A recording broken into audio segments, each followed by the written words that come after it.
You know, the difference is obviously between big production movies that I normally work on and then the way things work in Europe, and I'm happy to shed some light about the way we work in the States, which it's a big machine, it's an industry. But that's James Mangold, the director, who I've done 4 movies with. I did 3:10 to Yuma and The Western and Night and Day with Tom Cruise and Cameron Diaz, and another film called Identity. And he's a very interesting filmmaker. Between Alexander Payne and him, I've done 4 movies each, and I very much enjoy working with them because they work a little different than most studios function in America. Like we don't really create a shot list and make storyboards. We actually bring the actors in and we do rehearsal and we see what the situation is. And then we create shots and we create the coverage right there on set after we watch the actors rehearse. So it's a more organic process and less controlled, and very often we'll start a scene and we say we have 2 or 3 shots here, and then if we discover it's actually working, we'll actually say that we're not going to do it. It's a very organic process, and it's especially great when you have actors like that who can perform with very few takes, 1 or 2 takes, and we also do very little coverage and very few takes in general with Mangold and with Alexander Payne. So. Yeah, it's completely different. I mean, I would compare it much more to a European filmmaking process, where, I mean, first of all, he's a writer, so it's his own material. We have no video village, we don't have video assist. He's standing next to camera. I operate the camera, he's usually standing next to me or sitting next to me in an output box. We have just a little onboard monitor when we do film.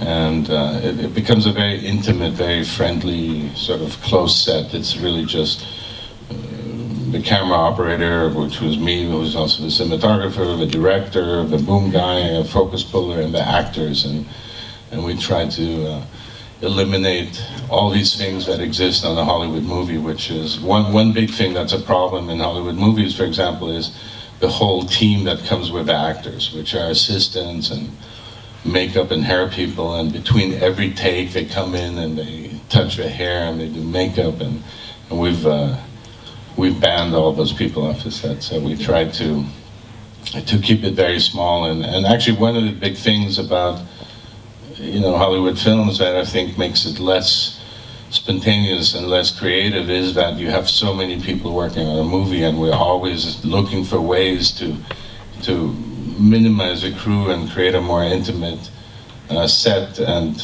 it's very difficult, because there's so many positions that the union and hires, and everybody has to do their thing, and we always are trying to find a way, how can we just streamline it and make it very compact and just the actual people who are making the movie, and try to forget about everything else. What happens when you come to a movie set in the States, I mean, the first thing you see is, like all these trucks and all these people, and it's really like, for a filmmaker or a director, it's really scary, because you have base camp, which is where all the trucks are parked. There's like 30, 40 trucks, makeup trailers, and it automatically puts a lot of pressure on the filmmaker, and it's really, a lot of directors get freaked out by it. It really scares them, and actors too, and actors really enjoy this process of just having, the essential people work around them, and so that's one thing I think, I mean, I know it's nice to have more money and stuff, but in a way, it's a great advantage working on smaller films, because you can be reactive to to be more flexible and be reactive, to take advantage of, you know, let's say you're shooting this scene inside, but you see there's something beautiful happening outside with a light, you're actually able to move outside and say, you know, why don't we do this scene now out here, and then we can go back inside and finish that scene. And that's something you can do in a small European film. In America, it's very difficult to change the schedule within the day, and, you know, actors are not called, or basically, you know, they're not prepared for those lines that day. So I think, I mean, there are a lot of advantages of having a smaller crew and a smaller budget, you know, so you can have a lot more flexibility in moving around in the day. And also with lighting, it's, you know, we have a lot of equipment, and very often we set up a lot of equipment, but in the end we don't really want to use it. So often I say to the director, you know, if we're in a certain location, I say, you know, if you feel comfortable that we can finish the scene, you know, in the next 3 hours, then I'm not going to start lighting, I'm not going to touch anything, you know, but I want you to be comfortable that you think that we can do this. And if he says yes, then we function like a small indie movie with no lights, you know, but you have to always be aware that the director is comfortable that he can complete it in that time. And people like Alexander, you know, he really understands that. So, but on Nebraska was also a similar meeting. We love your films, and we support what you do, and you can cast whoever you want. And Alexander goes, that's great, and by the way, I'm going to do it in black and white. And there was silence in the room, and then actually the movie shut down and went away completely. Like 3 months later, they came back and they said, okay, you can do it in black and white, but we already had a green light for the film prior to that at 17 million, which is, you know, very low budget for us. But we had 50 days with the 17 million. We always have 50 days, which we don't really need, but we like to work very slowly. And like I said, it's a very small set, and we only do 10 hours or 8 hours a day because we just don't like to stress. So they came back and they said, you can do it for 3 million. And then luckily Descendants was coming out at the same time, and it made a lot of money, and you know, Alexander, I think, won another Oscar, and so every time we won some awards for Descendants, like the budget went up a little bit. So it went back to 7, and then to 10, and then eventually we did it for 13 million, but we had to cut our days to 33 days we had, and then 3 days on the road.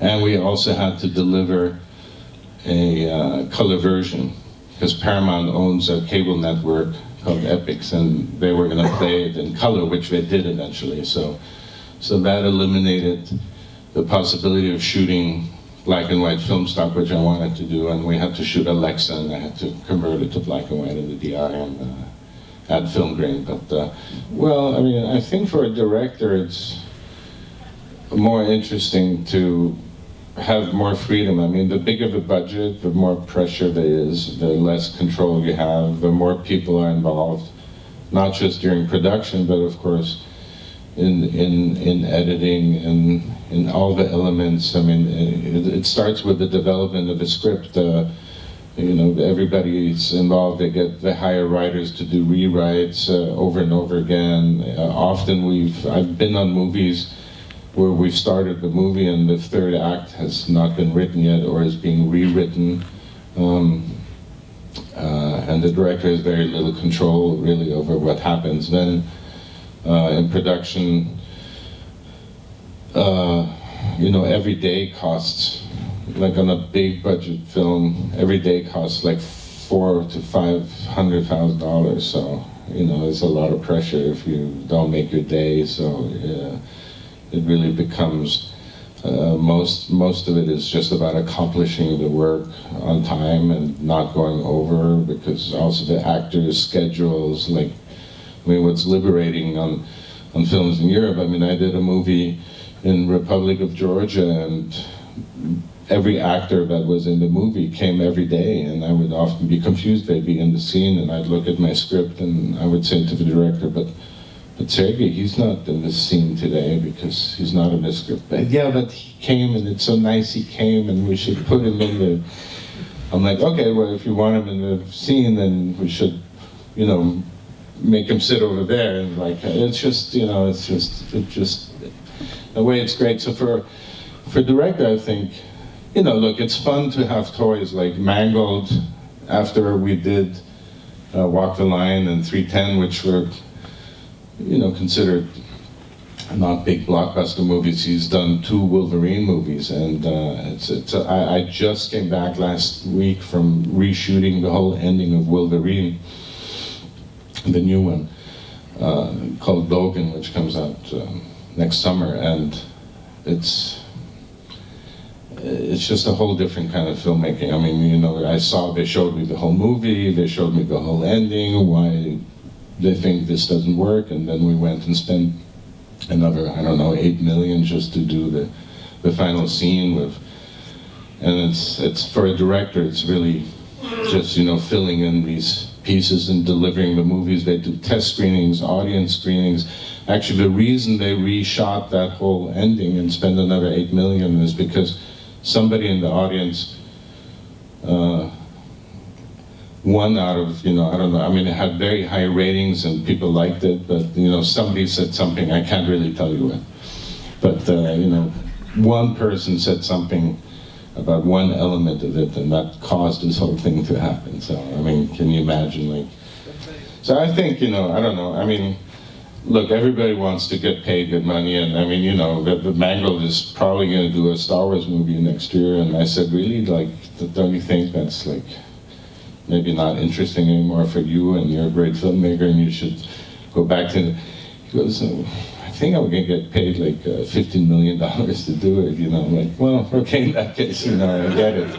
I mean, I would do it too. So, you know, there's always different aspects to the whole story. But you know, I think, I mean, and again, the same goes for a cinematographer. I mean, I remember I ran into Yorgos Avanitis in Camera Image in 2000, and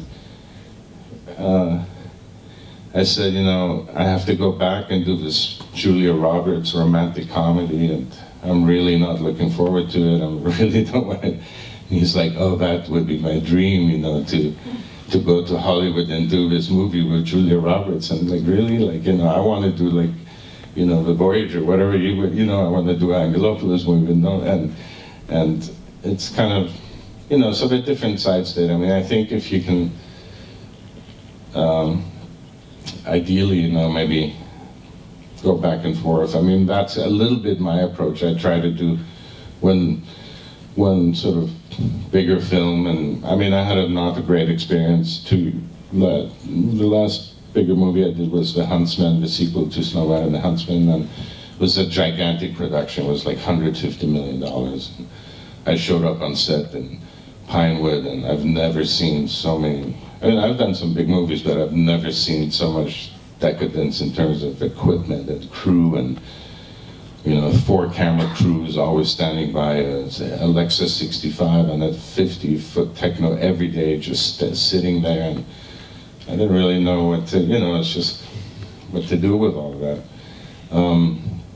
But it's fun to, you know, explore the toys, play with those things, but, you know, I do feel much happier and much more satisfied doing a movie like Nebraska. I mean, it's like, and the best experiences I have had in my career were on those smaller movies, and even the very small movies. I've done like $200,000 movies, and you know, with a crew of 10, and it's definitely, but you know, it's a balance you have to try and find, and I can't really support my family by doing those films, but at least currently, you know, but maybe in the future I'll be able to do more of those. But to answer that question, I don't know, you know, I mean, I think it's fun to be able to do both, but of course that's very difficult. There are very few people who are in that position.